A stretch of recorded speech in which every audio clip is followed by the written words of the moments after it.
Hello everyone, Arun Venugopal of WNYC here. It's my pleasure to introduce the Center for Traditional Music and Dances series, Beat of the Boroughs, NYC Online. This online series features over 50 of New York's leading traditional instrumentalists, dancers, singers, poets, and more. From Mongolia to Haiti, Colombia to the Gambia, among many others, they remind us how the strength of our country lies in its embrace of diversity and immigration. We want to celebrate these remarkable members of the New York community in these challenging times. So please enjoy these 50 programs, share them with your friends, and spread the word. Enjoy the show.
Which is a circle dance.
We're so sorry we have only one dancer today, but we'll give you a pretty good idea how it looks, and with all the lifts and spins and stuff like that. Maybe one more instrumental before we can go to the. We're gonna give you a sense of the circle dance. And circle dance is playing on the double flute.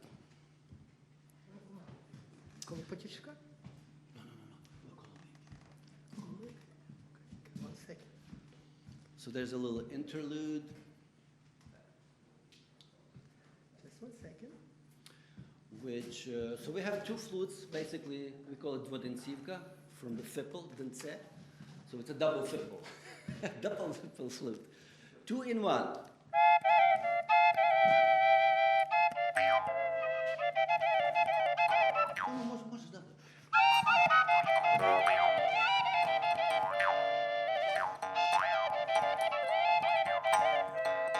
And we have a jaw harp.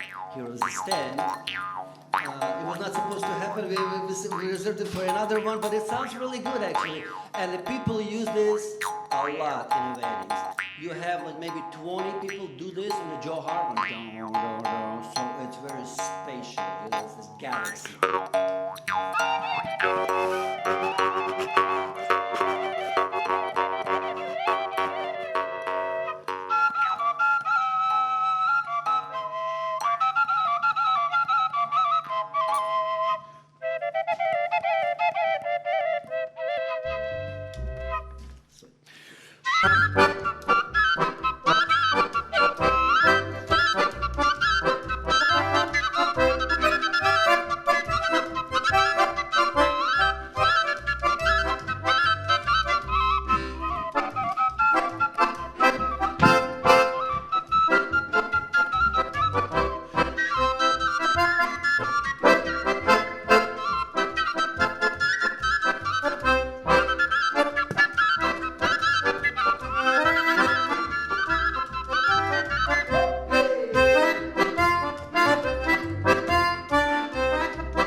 Boroughs забагає до самої смерті.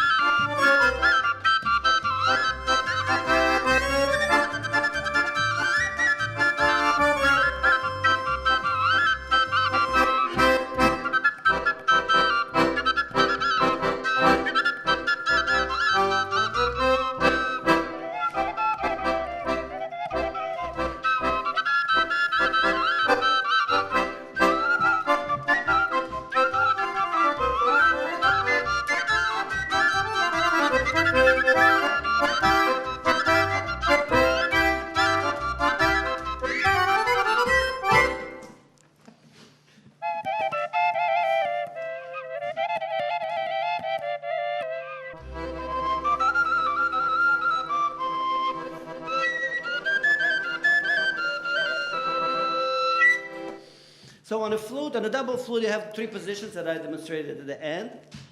I have lower, middle, and part. The sixth The third. And then on top. And do a decima, the third over the octave.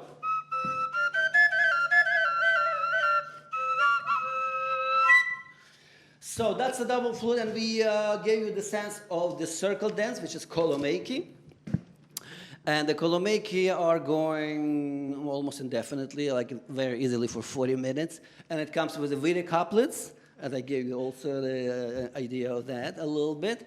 So maybe now would be a good time to incorporate some dance. Here comes Bogdan Holodek. Thank you. Дякую. Thank you, Andrew. Well, as Andrew was mentioning, Ukraine is a very large country. There are different regions. 27. 27 different regions. So it'd be hard to kind of speak of to each specific region in Ukraine, but we can talk about Ukrainian music and dancing in general. Perhaps geographically, just as with the music, with the dancing, we can talk of essentially highlands type dancing, right, in the Carpathian Mountains in the west, and then the lowlands or the steppe dancing. Understandably, wherever there's more room, people can move, in a wider space.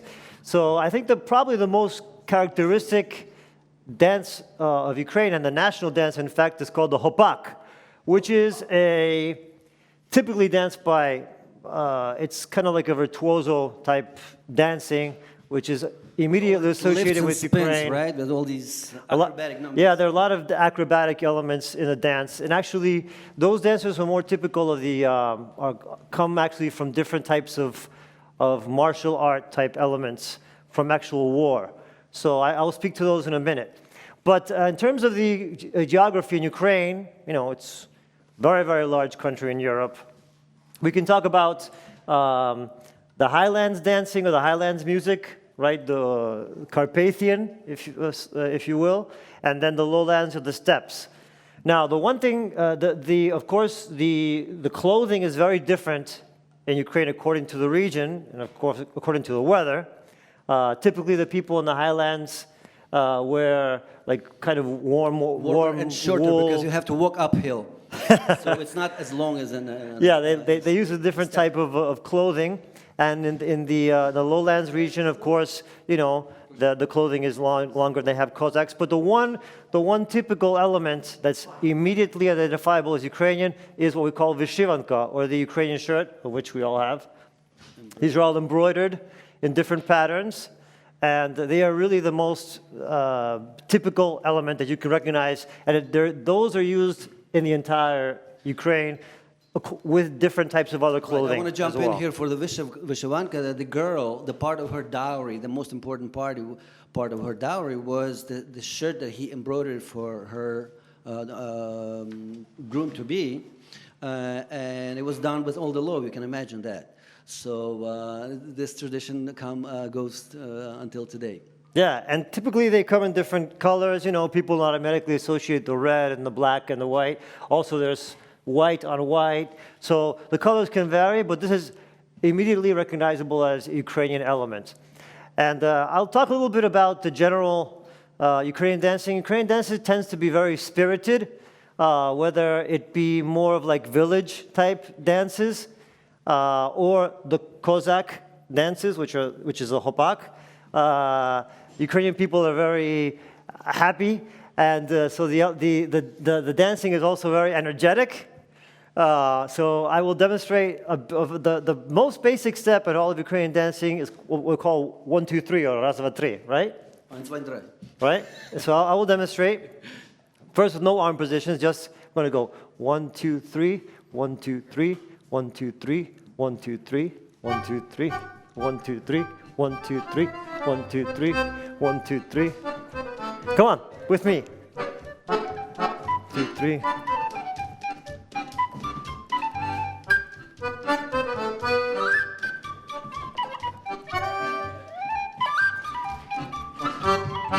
Okay, so now to the arm positions. You can have your arms in a natural stance, like to the side here, because we're trying to show off, the shirt and the colors and the embroidery, right? So the men and the women have similar arm positions. This is one basic position here. Another basic position would be just arms outstretched. Be careful not to lift your shoulders. Just keep a very kind of happy energy going up this way. Keep your shoulders down. Another one would be a combination of the two, there, right? And also you can have one arm up. So all these different positions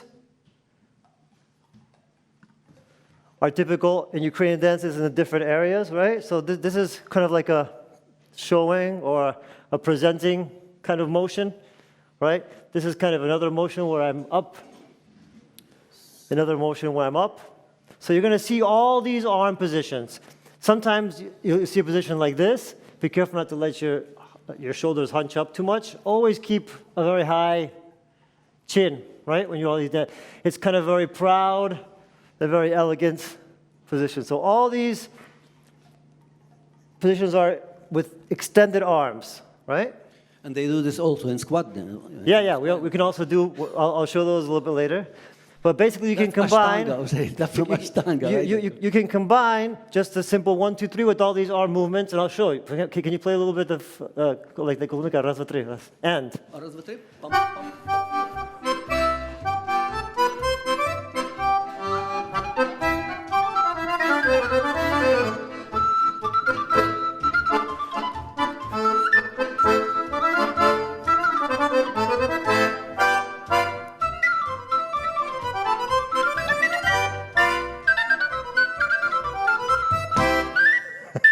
Okay, I'm going to show one more step, which is kind of like you may associate also this with other parts of Europe, but there's like a kind of like a hop step. It goes 1, 2, 1, 2, 3, and 1, 2, 1, 2, 3, 2, 1, 2, 3.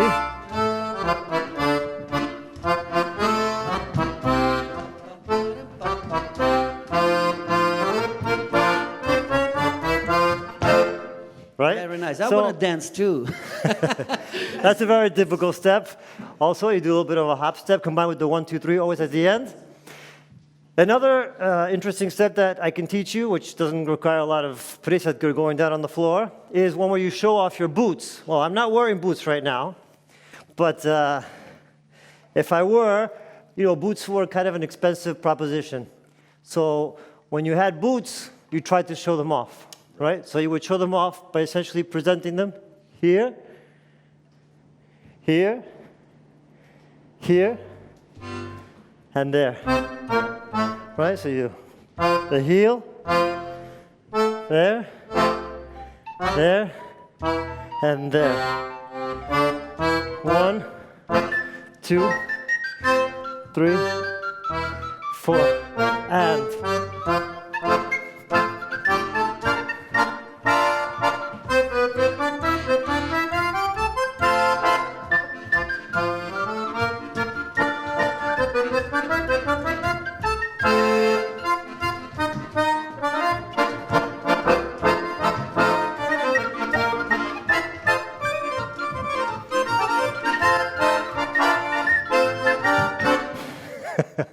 So you can already have a couple of basic steps you can play around with.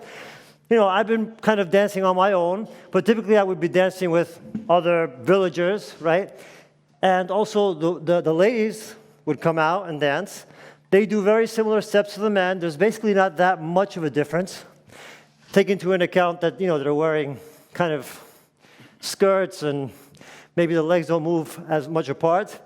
But pretty much the same type of steps men and women dance at the same time. Women maybe use all the same positions like this. They may also do a position like this, kind of like a cutesy They do some position, spins, right? Also, right? So because of all the clothing that Ukrainian women wear typically, it's very important to have to express a lot with your neck and your face. So when you're dancing, you will see that they use it's a very expressive type dancing. And when you're dancing with your partner, you always acknowledge your partner. So the man will typically, if you do a couples dance, the man will kind of always present the woman or try to show off to her, right? So I can do another step, which is called the prisadka. This is a men's step, right? It basically means to squat or to sit down, right? So you would go down here, all the way down, and up. Down, and up. Down, and work your quads there. Right, so if I were dancing with my partner, I have to acknowledge her, so I would go acknowledge her.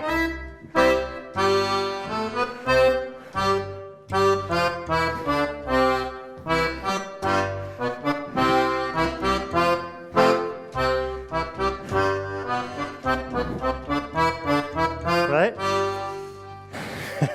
Very good. That's good, very that's very good. So if I have my partner around me, I would typically be showing off to her, kind of, look at me, I can do all this stuff.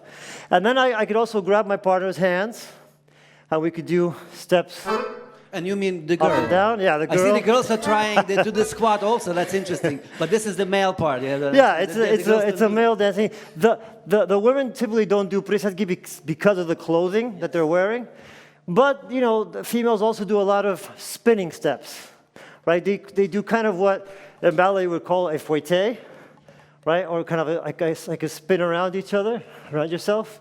This kind of step is typical woman step, where you take one leg, you spin it around behind, and you just turn around yourself. You can go one way, or you can go this way. Right, and you can go with your arm too. Right, just like a typical woman step. All the way around. Or you can go the other way if it's easier for you.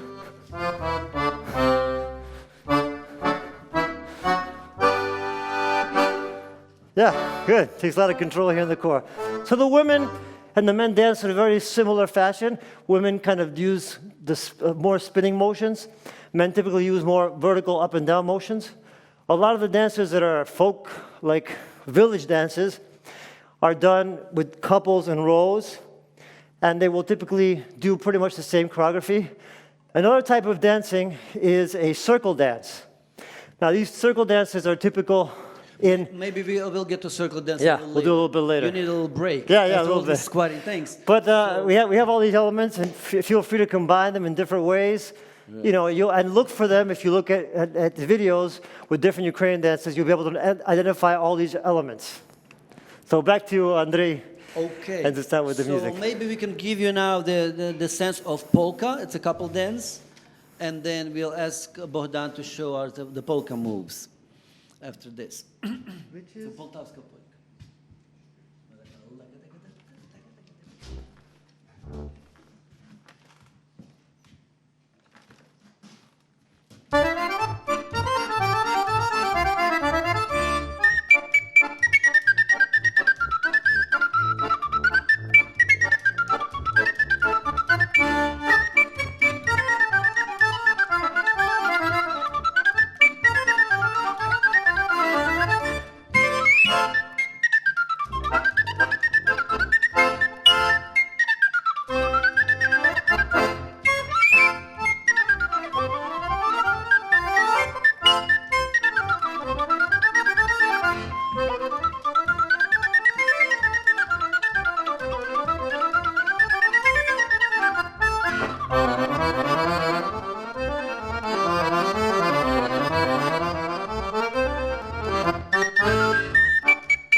So this is the middle tempo, and we're gonna speed it up a little bit because a lot of times the polka goes really fast.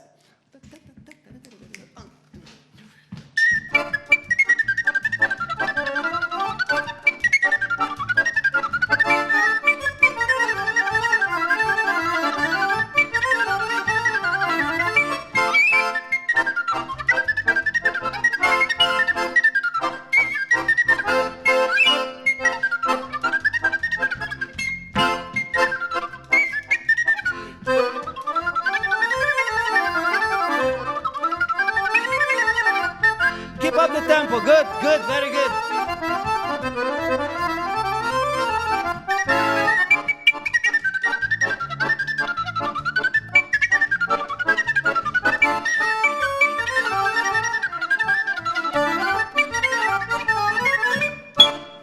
All right. That's more like it. That's where you need a beer, the cold beer, after dancing in this tempo. So we're going to skip that part, of course. But we have a party atmosphere. It's very good. It's very good to see folks are trying the tempo, trying the polka moves, and the party atmosphere is here. Excellent. That's exactly what we needed.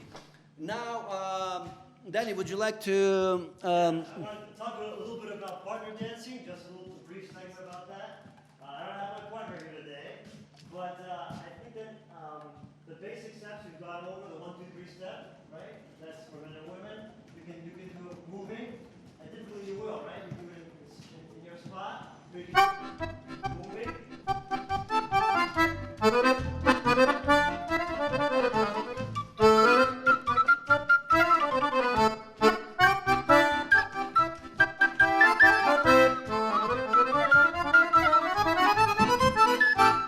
Right?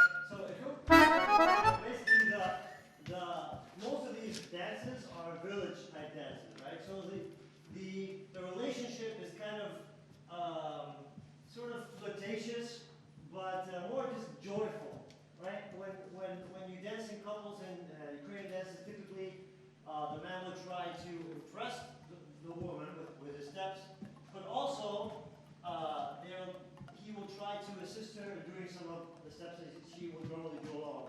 You know, so And also show off his boots, which would be black color, and the girls will the red color boots. And boots too? I think that typically women wear, like a red boot with a little bit of a higher heel, and the men's boot is generally black and has a little bit of a lower heel. But the interesting thing about Ukrainian dances is that when you're dancing together, like you dance like a polka or something, you don't typically dance face to face, but you'd rather you dance kind of side by side, or if you do, even if you're going around each other, you typically will be in a side-by-side position more than directly facing each other. That's kind of unusual. There may be times when also the man will spin the woman, but the relationship is almost always side to side, which is kind of unusual if you think about it, because a lot of dances that are couples dances are done face to face, but that doesn't really happen so much in Ukrainian dances. Typically, if I have a partner, I may grab her behind the waist and by the hand, so we can do 1, 2, 3 going forward and going back, right? Then we can switch this way, and I can help her. We can do some swinging motion with our arms. I may spin my partner, but I always have this kind of side-to-side relationship, which is an interesting element, right? Yes. And that's and there are a lot of lifts that are done also. Typically, the lifts are more spinning type lifts. So, for example, if I take my partner, I can grab her and I can spin her all the way around myself and put her back in the same position she was. I might catch her and she might jump on my side here and then put her back. So these are also very typical elements in all different parts of Ukraine. You will see these kind of movements where the relationship between the man and the woman is kind of very egalitarian because they're talking to each other in this fashion. It's a very interesting note, I think, culturally speaking. And even when we speak of like the relationship, a marital relationship, the man will refer to his wife as drużyna, which is related to the word second or other. So there's this long tradition of kind of like an equal relationship between in a couple. So it's an interesting element you can actually see in the dancing as well. There's not that much differences in the male and female dances aside from the limitations that the clothes obviously place on you.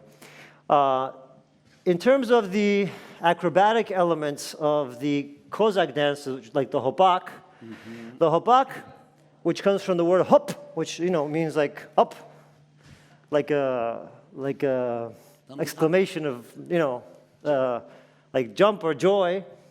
There are a lot of different steps which I probably couldn't show you, but you could see on YouTube if you search for hopak. Yes, a lot of these H-O-P-A-K. Yes, So H-O-P-A-K. because you can spell it in 10 different ways, of course. Yeah, sometimes it's spelled with the G, but modern spelling is with an H. This is really a Cossack dance, and the Cossacks, which were the warrior class, if you will, the interesting thing is that the word Cossack probably comes from a Turkish word which means free man. Because of the political situation that was constantly changing in Ukraine over the centuries, it's a very large area. It was under different flags at different points in history. But the one thing that's very interesting about that region of the world is that there was really never like a feudal system installed. So the people there were, for the most part, free. And that's why they referred to these Kozaki as free men, which could basically, they had their own kind of aristocratic type of government where they chose their leaders. So a little bit, that's very interesting history of Ukraine. But in terms of the dancing, you can see elements of like movements that have to do with war, right? So a lot of the training is done down near the ground so that you develop a lot of strength in your legs when you're jumping. So you do these prisetke. Right? Everything to develop strength in your legs. If you can move in this manner, actually, I want to jump in with explanation that the hopak is actually why, with all these lifts and spins, like a Turkish barrel or squatting position moving up, it's encoded in dance martial art. And that's why it's so, the shchuchka, like two hands and two legs are going up. That's when you need to get an informer, yazik. Then you hit the horse in the head and get alive. While the squatting position, you go under the horse belly and kill the enemy from behind before he understands what's going on. So these are very functional and practical things. Yeah, so undoubtedly, of course, they look great also. Yeah, it's very impressive. People are always impressed by the acrobatics, and typically men will practice a specific step to show off during the dance. But as Andrei mentioned, these are actually kind of preparation for different types of wars. Ukraine has been defending Europe, or has had a lot of war over the centuries, and so these elements are in the hopak. And actually, but it's a very joyful dance. It's an expression of freedom and of joy. I want to make an important point that while they were training, they had to sing, and that gives you the breath control.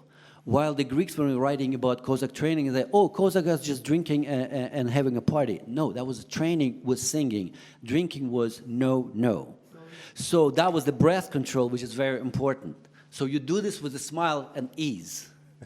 Not Yeah, so the hopak is the most typical of the Ukrainian dances. You will see a lot of these very same steps that I showed with the 1, 2, 3 also, but you will see a lot of different acrobatic elements which people kind of master on their own. There are barrel turns, there are all kinds of jumps and leaps and splits and tours en l'air. So they're all different elements that you can see in these recreations also of these Ukrainian dances. And many times you would also dance with a saber in hand or with different war elements. So a lot of the dances were also like mock fighting. So it's if you look it up, it's very interesting. There's a very interesting history behind this specific dance, which is the national dance of Ukraine.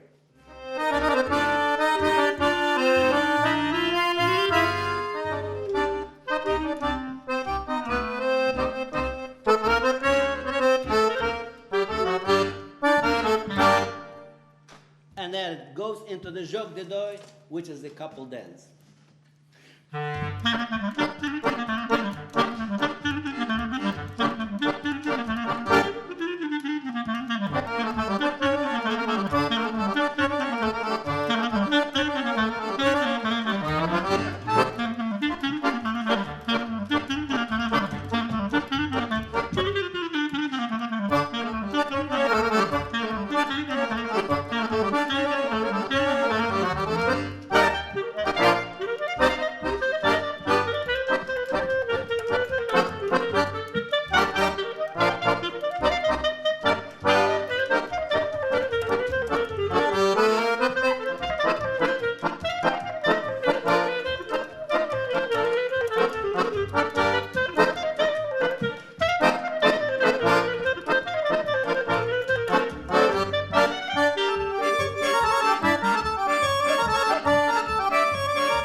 it goes up, the tempo goes up, goes up, and even faster.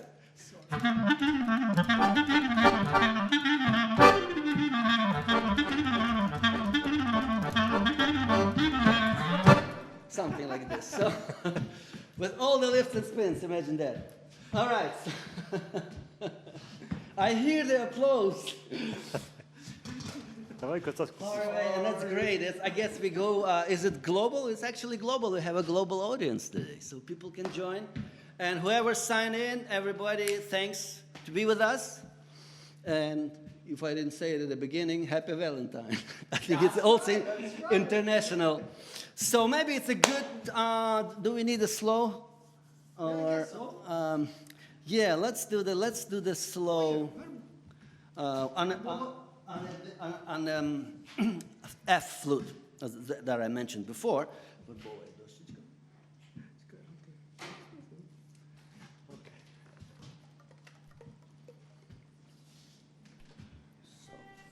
Oh, this one is good.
So this is one of my arrangements.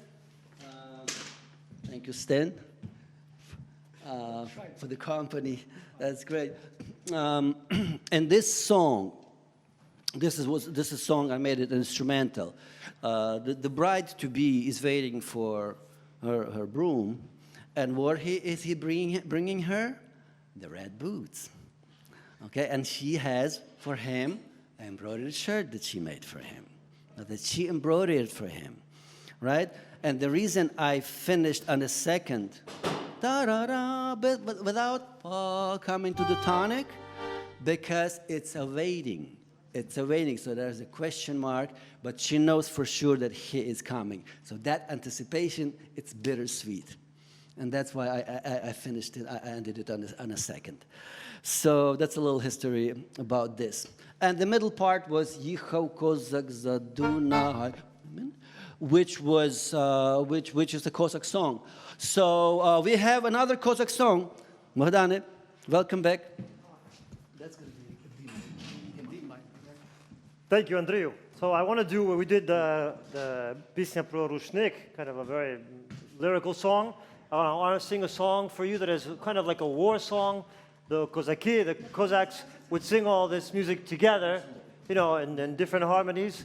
You know, the higher voices in the middle and the lower registers. But this is what the Cossacks used to sing, maybe on their way to some campaign or something. Andrew, времена.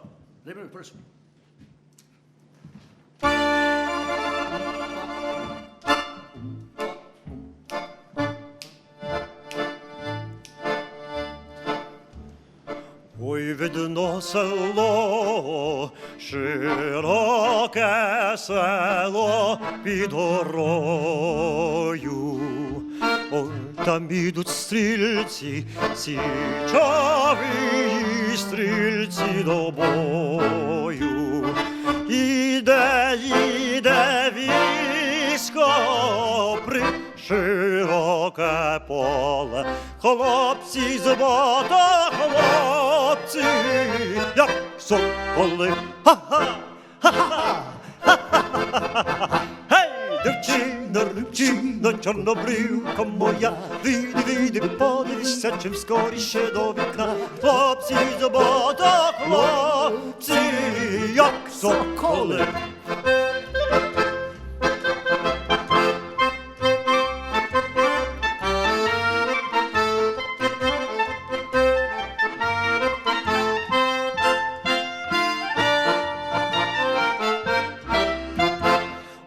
Ой, видно село, широке село під горою. Ой, там ідуть стрільці, січові стрільці до бою. Попереду їдуть славні отамани. Хто хоту має, та йде з нами. Ха-ха, ха-ха.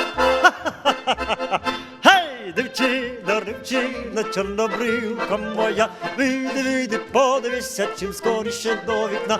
Хто хоту має, та йде з нами.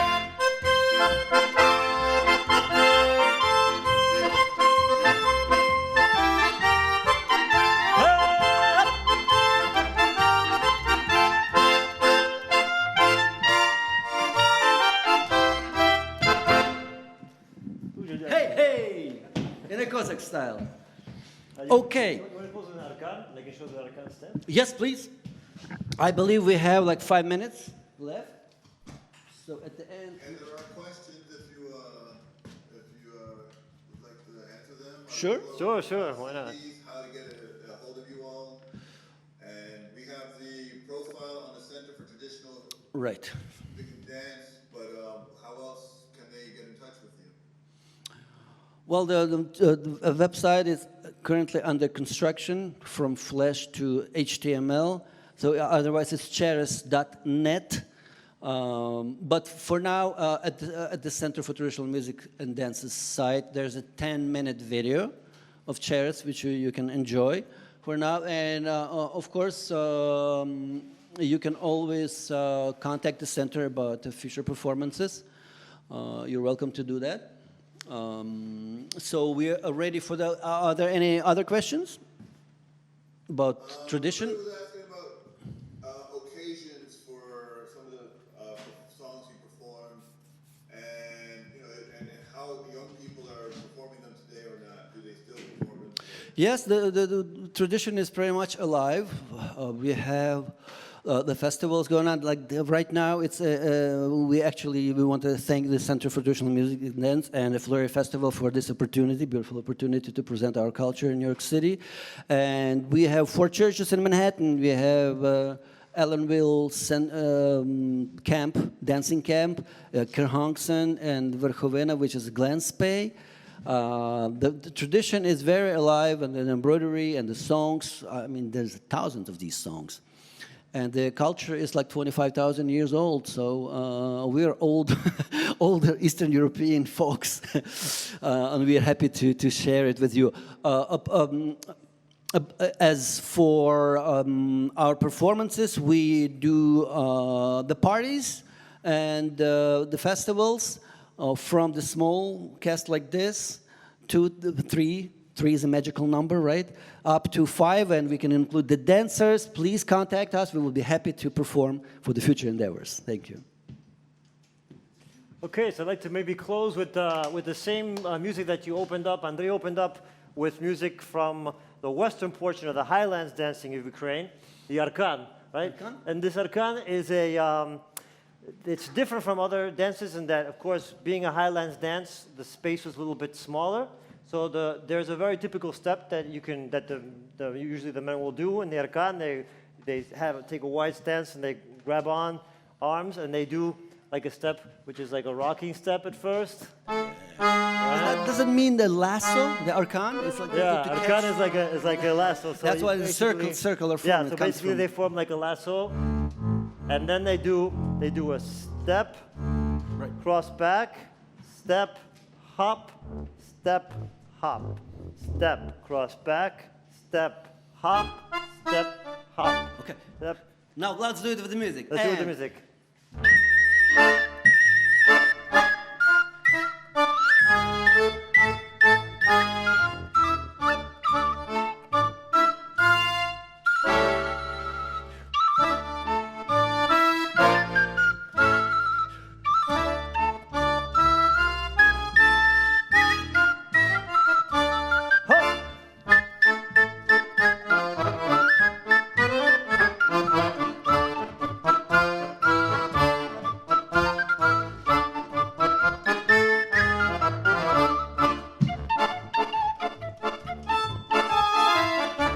Second part we play on piano. It's called "A Father Is Sleeping," so everybody's going down and it's singing down also.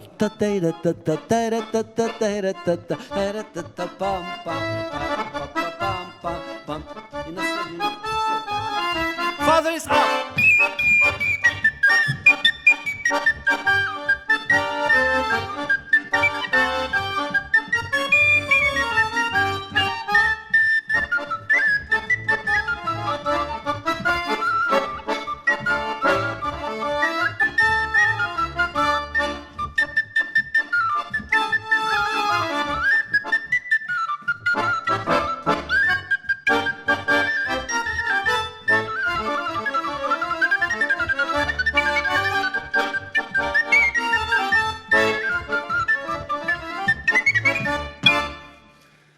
We're so sorry we don't have girls today with us.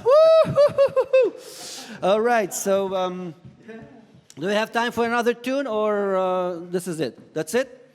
So, Stan Kosi on accordion, Bogdan Holodik, multi-talented, dancing and singing, and Bogdan's also playing the drum in a band, but today he was too busy. And my name is Andrei Milявsky. We are Cheres. Thanks so much. Slava Ukraini. Thank you.